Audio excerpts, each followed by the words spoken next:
마이클 샌들이라고 하는 분이 쓴 책 중에 정의란 무엇인가 2011년도에 나왔죠. 그래서 우리나라에서만 150만 부가 팔렸습니다. 이 책은 읽기가 쉽지 않아요.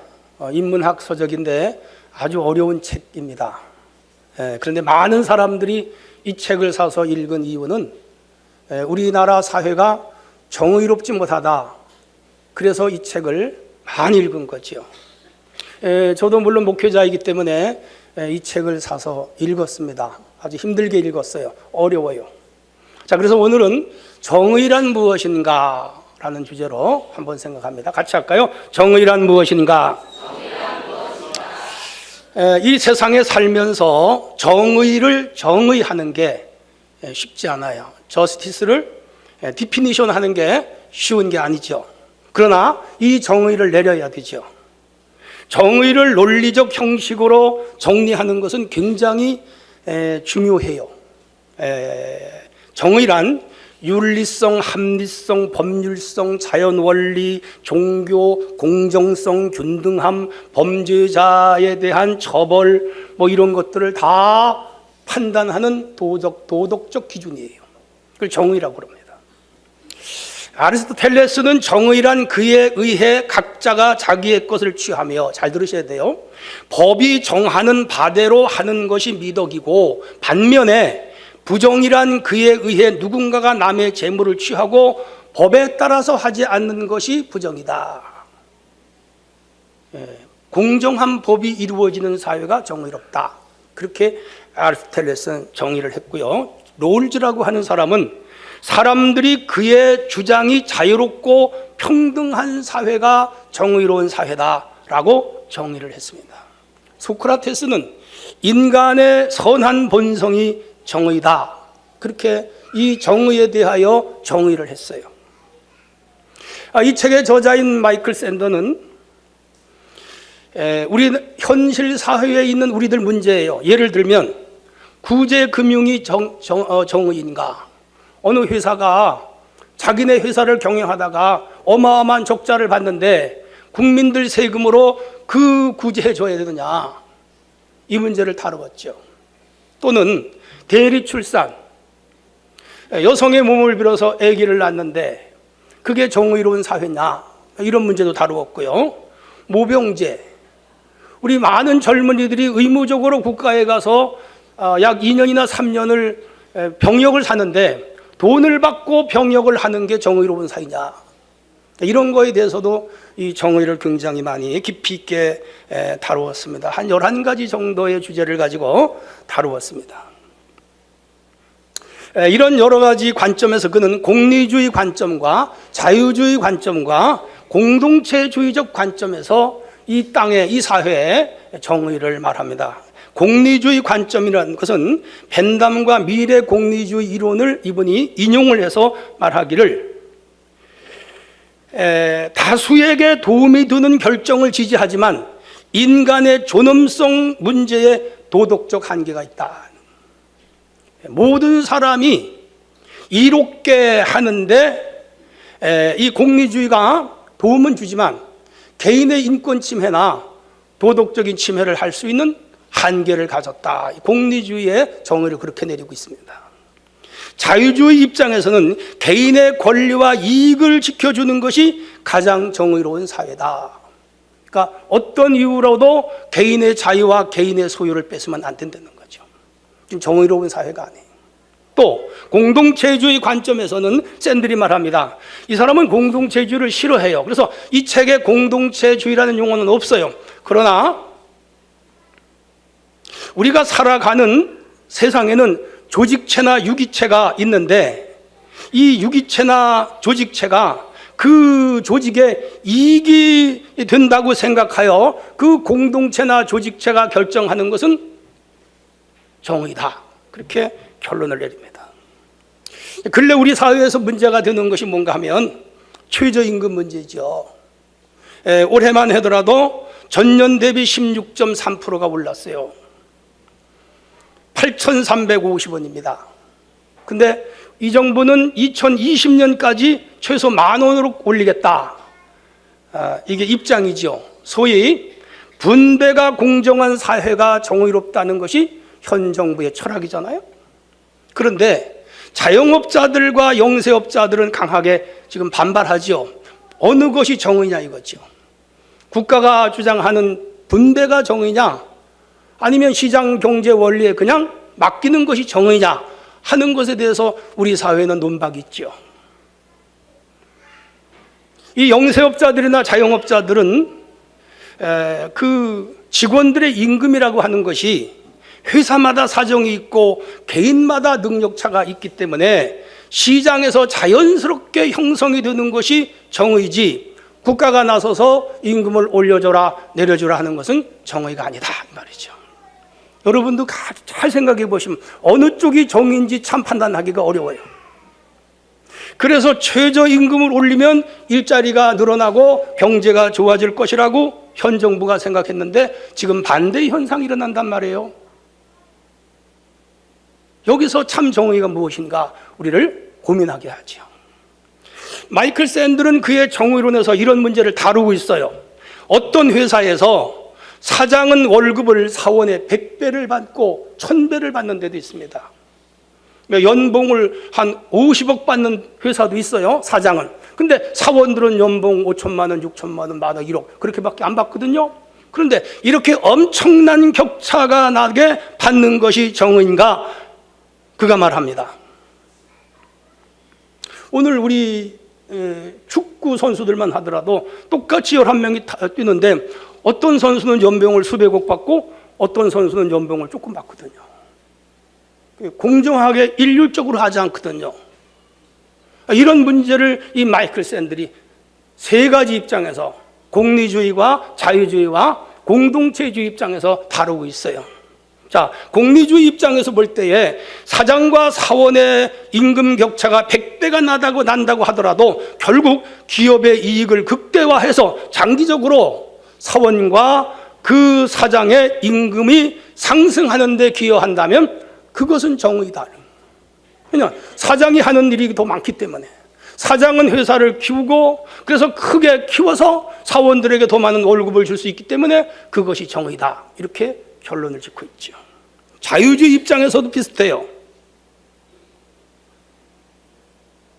돈을 주고 일을 시키는 회사와 그 돈을 받고 일을 하는 근로자 혹은 사장이 자유롭게 계약을 맺었다면 뭐 100배를 받든지 사장이 사원보다 1000배를 더 받든지 그것은 문제가 되지 않는다. 그건 정의다 이거죠.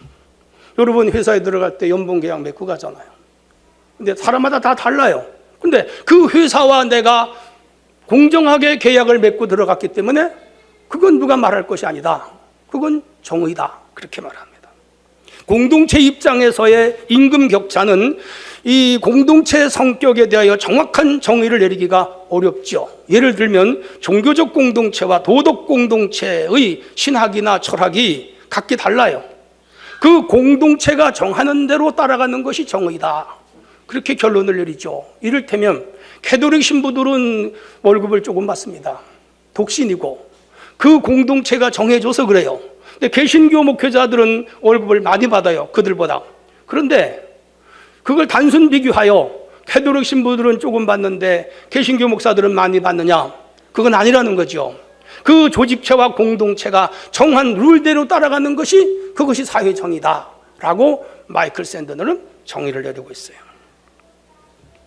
뭐 여러 가지 굉장히 깊은 이야기들이 많이 있는데 그러나 중요한 것은 이런 정의가 우리 사회에서 이루어지고 있느냐라고 묻는다면 그건 또 별개의 문제라 이 말이에요. 제가 보기에는 지켜지지 않고 있어요. 그래서 우리 사회가 정의로운 사회는 지금 아니죠. 아니, 부당하다고 여기는 사람들이 더 많아요. 어제도 시청 앞 광장에서 이쪽에서 수많은 여성들 한 4만 5천 명이 나와서 피켓 들고 시위했죠. 페미니즘에 대해서. 여성들이 한국 사회에서 차별받는다는 거죠. 이거를 없애달라는 거죠. 그러니까 우리 사회가 정의롭지 못하기 때문에 수많은 사람들이 끊임없이 나와서 데모를 하는 거죠. 사회 정의 구현 문제는 정치적, 사회적, 윤리적, 종교적, 기업의 경영적, 사회, 경제 수많은 철학을 바탕으로 세워져 나가는 중요한 이슈들이에요. 그리고 이 문제는 하루아침에 해결될 수 있는 문제도 아닙니다. 인간 모두가 다 각각 과도한 탐욕을 가지고 있고요, 자신만의 이익을 주장하기 때문에 이 정의는 이루어지지를 않아요. 그래서 주전 400년경에 이 소크라테스도, 아리스토텔레스도, 플라톤도 이 문제를 가지고 철학적으로 고민을 많이 했고, 그리고 구약의 선지자들, 오늘 아모스가 나오지만은 주전 한 400~500년 전에 이 시대도 정의가 이루어지질 않아서 정의를 물같이, 공의를 하수같이 흐르라고 꾸짖고 있죠. 2000년이 지난 오늘까지도 우리 사회는 이 정의의 문제가 비단 한국뿐 아니에요. 전 세계 모든 인류가 사는 국가는 정의가 구현이 안 되는 거죠. 어떤 정부, 어떤 지도자, 어떤 대통령이 나와도 이 문제가 해결이 안 되죠. 왜? 인간은 근본적으로 타락한 죄성을 가지고 있어서 그래요. 그런데 중요한 것은 이 문제를 얼마나 우리가 완화시키고 정의 쪽으로 가느냐 하는 것이 이제 우리의 책임이고 관건이고 사명이기도 한 거죠. 자, 어쨌든 일반론적 정의론을 잠시 설명을 했다면, 제가 주장하고 싶은 것은 이제 성경적 정의가 뭐냐 하는 것으로 들어가려고 해요. 따라합니다. 성경적 정의는 무엇인가?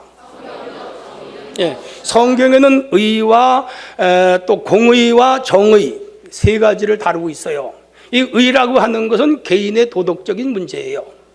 그래서 우리가 의롭다 할 때 그 개인의 도덕이 윤리가 깨끗한가, 양심적인가, 진실하게 사는가, 솔직한 성품을 가지고 있는가, 이게 의의 문제예요. 두 번째, 공의라고 하는 것이 있어요. 이 공의는 법적인 개념이에요. 법을 통하여 이루어지는 공평하고 공정한 사회, 이 세상이 법치가 제대로 이루어지는가, 그게 공법이에요. 세 번째가 정의가 있는데, 이 정의는 도덕적이면서 종교적인 개념이에요. 우리가 도덕적으로 공정하냐, 하나님 앞에서 우리가 정의롭게 사느냐, 이 문제를 다루고 있는 것이죠. 자, 그렇다면 성경은 정의를 무엇라고 하느냐? 히브리어를 찾아봤더니 야샤르라는 말을 써요. 이 야샤르가 뭐냐?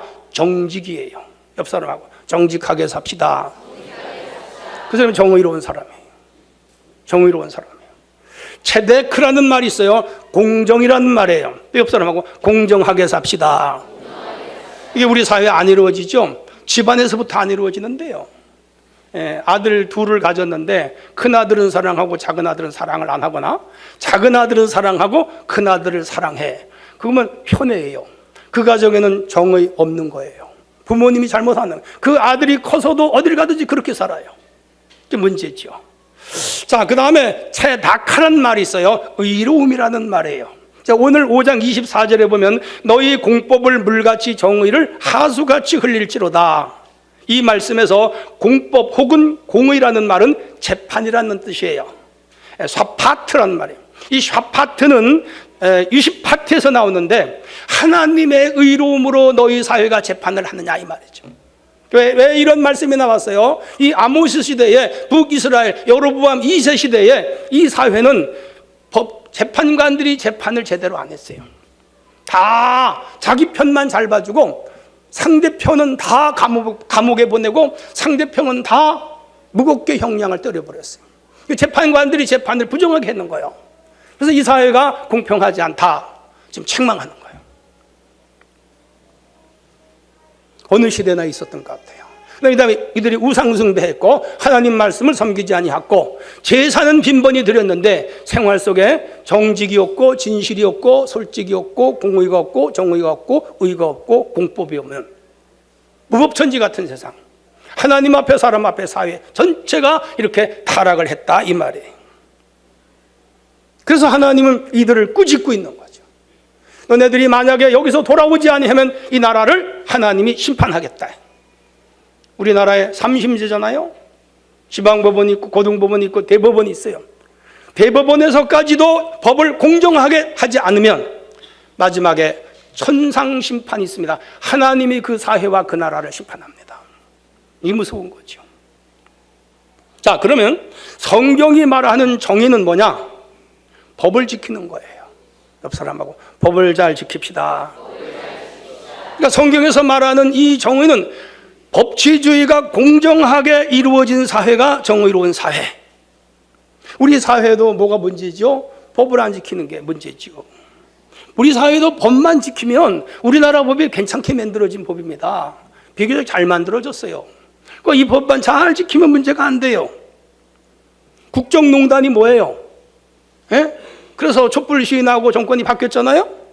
이 국정농단이라고 하는 것은 법이 있는데 법적인 자격을 부여받은 사람들이 그 법을 가지고 국가를 통치했다면 문제가 안 되는데 법적인 자격이 없는 사람이 그 국가를 우지좌지했다. 그게 국정농단이죠. 그게 바뀐 거 아니에요.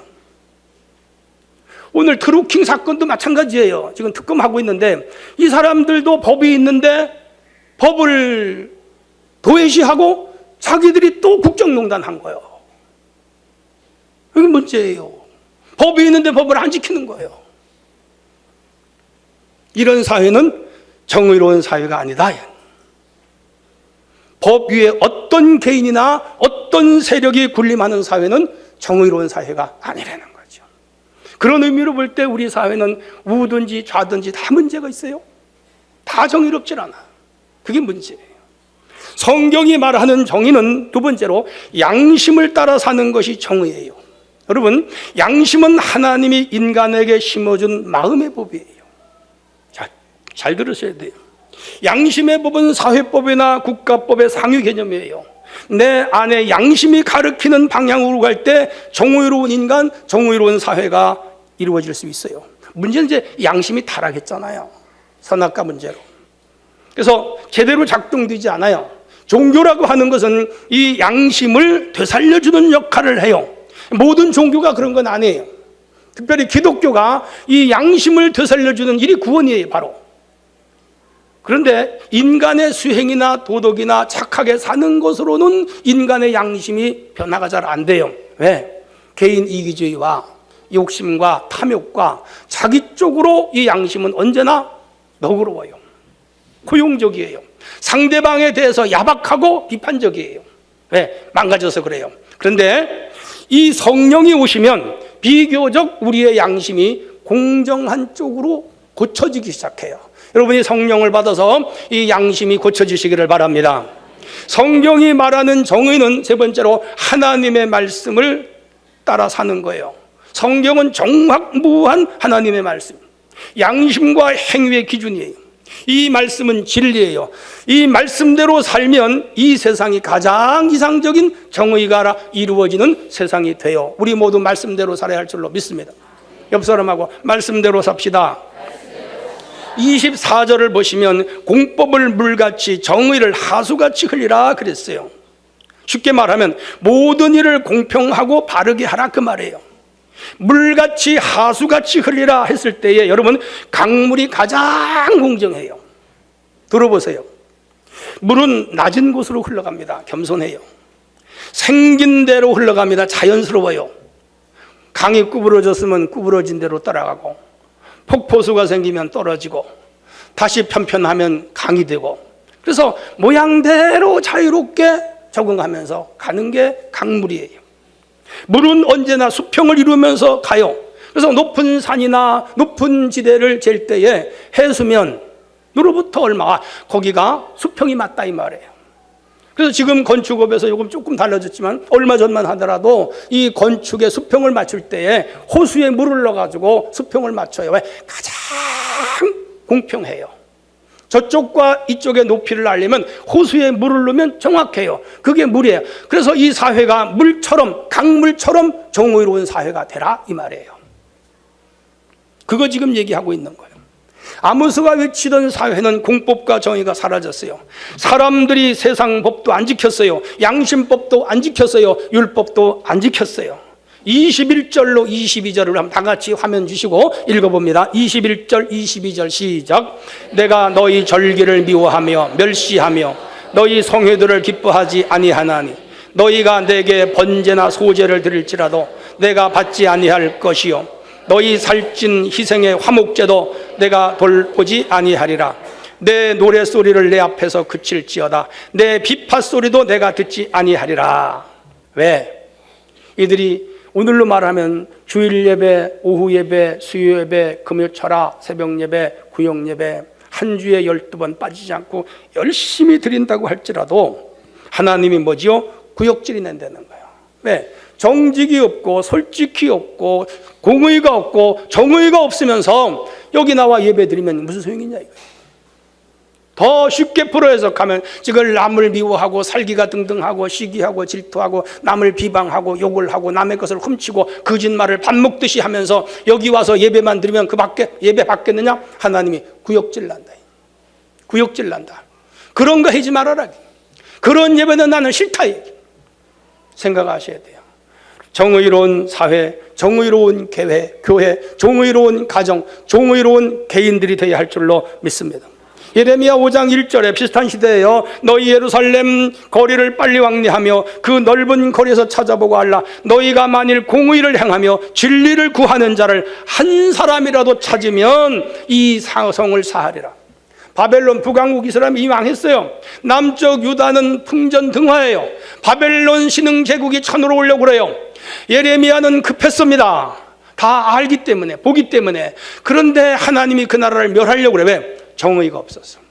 네, 진실과 솔직함이 사라졌어요. 다 속이고 거짓말해. 더 이상 이 나라를 유지시킬 필요가 없어요. 그래서 이 예레미야가 울면서 외쳐도 백성들은 여전히 안 듣는 거예요. 하나님이 예레미야에게 말해요.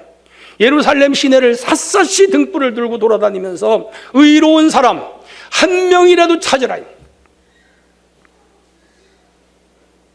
저스티스 한 사람만 데려와라 이거요. 그러면 내가 이 성을 멸망하지 않겠다. 그런데 한 사람이 없었어요. 그 정도로 참혹한 시대, 참혹한 사회였죠. 그들의 사회에는 정의가 없었어요. 그들의 사회에는 공법이 없었어요. 그들의 사회에는 공평이 없었어요. 그들의 사회에는 공의가 존재하지 않았어요. 그들의 사회에는 공정이 존재하지 않았어요. 우리 하나님은 공의의 하나님이시고 정의의 하나님이셔요. 그래서 이 정의로운 사람을 찾고 있음을 기억하시기를 바랍니다. 이제 우리를 한번 생각합시다. 갈등하셔야 돼요. 나는 정의로운가? 남에 대해서는 판단을 잘해요. 남에 대해서는 비방을 잘해요. 너는 정의로운가? 너는 공정한가? 하나님은 묻고 있어요. 묻고 있어요. 예수님은 마태복음 7장에서 왜 너의 눈에 있는 들보는 보지 못하면서, 이 말은 너는 정의롭지 못하면서 남의 눈에 티를 빼느냐? 왜 남의 작은 실수를 꼬집어내느냐? 중요한 것은 오늘 우리 각자가 내 안에 정의를 회복해야 되고 공의를 회복해야 되고 정직과 솔직함과 진실함을 회복해야 할 줄로 믿습니다. 이것을 위하여 예수님이 십자가에서 죽으신 거예요.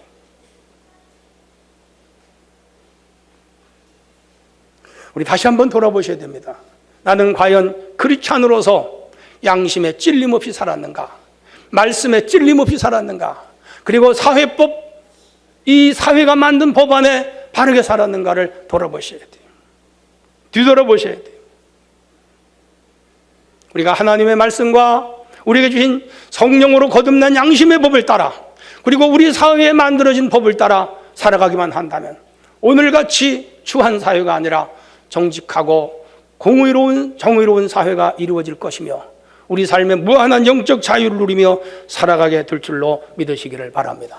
자, 그렇다면 정의를 실천하는 방법이 무엇인가? 구체적으로 생각한다면 첫째는 진실하게 살아야 돼요. 옆 사람하고 진실하게 삽시다. 시편 17편 1절로 2절 들어보세요. 여호와여 정직함을 들으소서, 나의 부르짖음에 주의하소서, 거짓되지 않은 입술에서 나오는 내 기도에 귀를 기울이소서, 주의 눈은 공평함을 살피소서. 그렇게 시인은 기도를 하고 있습니다. 중요한 기도예요. 하나님, 내가 거짓말하지 않으면서 기도하오니 내 기도를 들어주세요. 그 말이에요. 오늘날 우리가 수없이 철야 기도를 하고 새벽 기도를 하고 기도 생활을 많이 하고 교회 예배를 빈번하게 해도 마음속에 거짓과 속임을 가지고 예배하는 자들이 얼마나 많아요.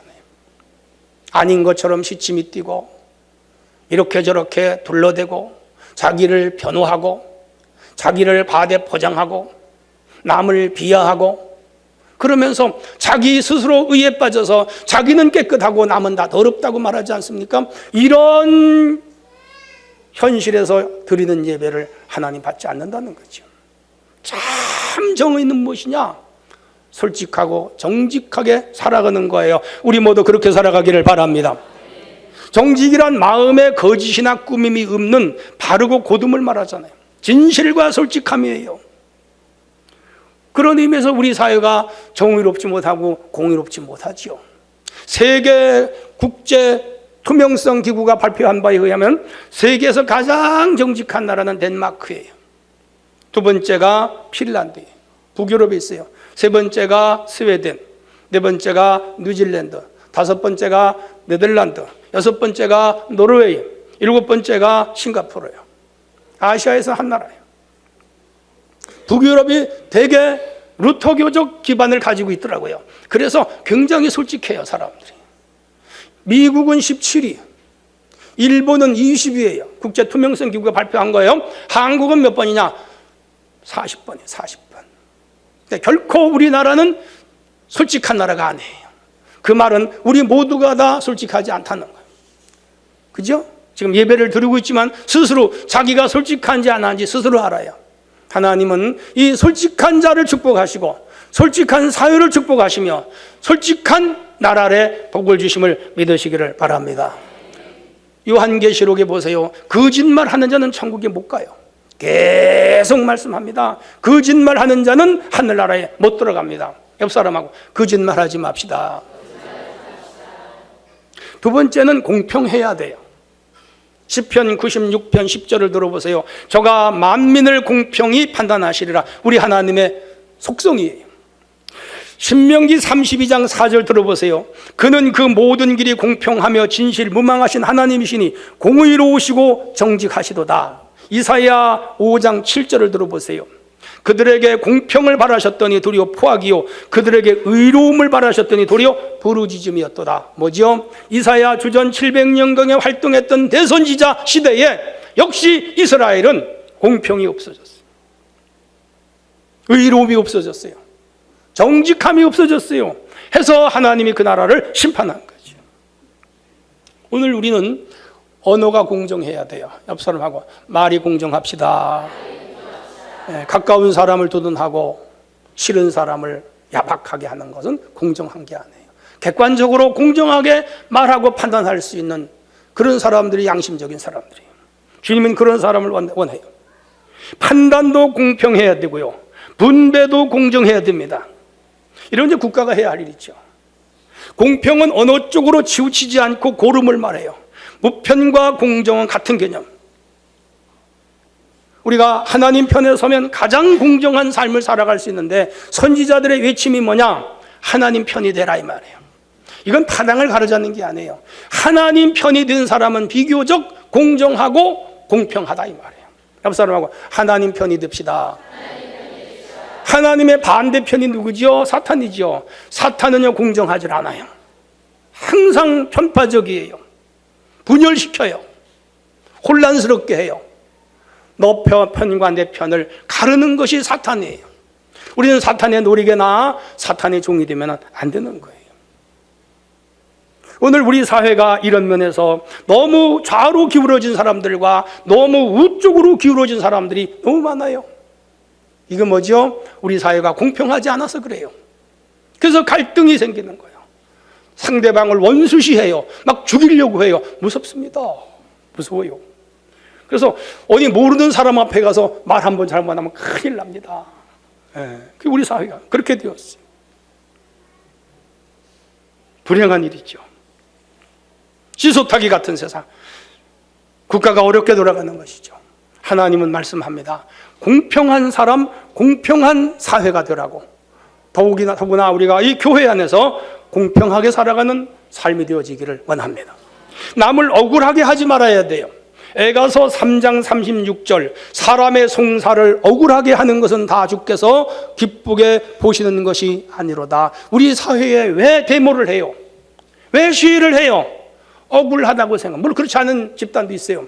억울하게 생각하기 때문에 띠를 두르고 밖으로 나오는 거죠. 이 공정한 사회가 아니에요. 좀 더 디테일하게 말하면 도량을 속이지 말으라 그랬어요. 에스겔 45장 10절에 너는 공평한 저울과 공평한 에바와 공평한 밭을 쓸지니라. 그 당시의 도량이에요. 속이는 저울은 여호와께서 미워하셔도 공평한 추는 그가 기뻐하시느니라 그랬어요. 겸손이 오면 상이 오고 교만이 오면 욕이 온다 그랬어요. 오늘 우리가 살아가면서 이 상거래를 하시는 분들은 상대방을 속이면 안 됩니다. 불량식품을 쓰면 안 됩니다. 가짜 참기름을 쓰면 안 됩니다. 참 가짜 참기름도 언어가 이상하죠. 그죠? 우리 살아가는 세상이 이렇게 타락한 세상이에요. 우리 믿는 사람들이 앞장서야 돼요. 어디서든지 타인을 속이지 않기를 바랍니다. 허위 계약서 쓰면 안 됩니다. 그래서 여기가 계약서 많이 쓰면 집을 사고 팔 때, 전세 얻을 때 속이는 자들이 많은 거예요. 해먹는 사람들이 많은 거예요. 재판을 공정하게 하라 그랬습니다. 출애굽기 23장 6절에 너는 가난한 자의 송사라고 공평치 않게 하지 말라. 반대로 부자라고 봐주지 말아라 그랬습니다. 우리가 약자를 너무 두둔해도 안 돼요. 강자라고 무조건 깎아내려도 안 됩니다. 공평한 사회가 아니에요. 강자든 약자이든 공평하게 대하는 것이 건강한 사회예요. 그런 사회가 되도록 기도해야 할 줄로 믿으시기를 바랍니다. 레위기 19장 15절에 너희는 재판할 때에 불의를 행치 말며 가난한 자의 편을 들지 말며 세력 있는 자라고 두호하지 말고 공의로 사람을 재판하라 이거예요. 지금 우리 사회에 이 재판관들까지 법을 가지고 농락을 하는 사람들이 있단 말이에요. 지금 계속 테레비 나오잖아요. 이게 문제입니다. 그러면 사법기관을 못 믿으면 그 사회는 끝난 사회거든요. 심각한 사회가 된 거죠. 전관예우를 한다든지 무슨 유전무죄, 무전유죄 공경연 하잖아요. 이런 모두는 우리 사회가 정의롭지 못한 것이죠. 친한 사람은 감싸주고 모르는 사람은 억울하게 하는 사회는 공정한 사회가 아니죠. 이걸 주님은 책망합니다. 이런 것들이 누적되면 마지막에 하나님의 치명적인 심판이 온다는 것을 성경은 가르치고 있어요. 자, 그렇다면 이제 가장 중요한 것은 교회 안에서도 정의가 이루어져야 돼요. 옆 사람하고 교회 안에서 정의가 이루어지게 합시다. 신앙 연조가 다르고 직분이 각각 다르며 연령이 다르고 생활 수준이 달라요. 그러나 공동체에서의 정의는 각자가 자신의 분량만큼 봉사하며 섬기는 것이 정의예요. 기억하시기를 바랍니다. 만약 그렇지 못하다면 정의롭지 못한 곳이어서 교회 안에 구성원들 간의 원망과 시비가 일어나는 거예요. 초신자라든지 우리 교회에 갓 등록하여 얼마 되지 아니하여 정착하는 분들에게는 교회가 어떤 일을 잘 안 맡깁니다. 부담스러워하니까. 그리고 그분이 믿음이 성장할 때까지는 기다리는 거예요. 그러나 무거운 직분을 가진 분들은 짐을 서로 지는 것이 공정해요. 이를테면 장로님, 권사님, 안수집사님, 여집사님 이런 분들은 무거운 짐을 지는 것이 공평한 공정한 교회예요. 예를 들어 어떤 분은 1년 내내 청소를 하는데 어떤 분은 1년 내내 교회 청소를 한 번도 안 하고 중직을 가졌으면서 그러면 그 교회는 공정한 교회가 아니에요. 그렇죠? 누구는 시간이 있어 청소를 하고 누구는 힘이 있어 청소를 하냐? 근데 왜 저 권사님은 저 집사님은 1년 내내 청소 한 번도 안 하냐? 이 교회의 정의가 무너진 거죠. 그런 의미에서 각자는 자기의 짐을 지고 자기의 역할을 해야 하는 거예요. 또 어떤 분은 새벽 기도를 1년 내내 하는데 안수 집사님, 권사님 이런 중직을 가시면 새벽 기도를 한 번도 안 해요. 그건 정의롭지 않은 거죠. 누구는 시간이 새벽 기도 하는 거예요. 교회의 영성을 책임지고 이분들이 하는데 나머지 분들은 안 해. 정의가 없는 거죠. 그러면서도 자기는 정의를 지금 어기고 있는 걸 모르고 있다는데 심각성이 있는 거죠. 어디 그뿐 아니에요. 예배 생활도 그렇습니다. 주일 예배도 있고 오후 예배도 있습니다. 수요 예배도 있습니다. 금요 기도도 있습니다. 한 번도 안 빠지고 잘 나오는 분들이 있어요. 근데 어떤 분은 주일날 11시 예배 한 번 딱 드리고 1년 한 주일 내내 교회를 안 나와. 그건 정의로운 게 아니죠. 정의가 아니에요. 개인적인 신앙은 하나님과의 관계이지만 교회라는 공동체 안에서의 정의는 똑같이 같은 일을 해야 되는 거예요.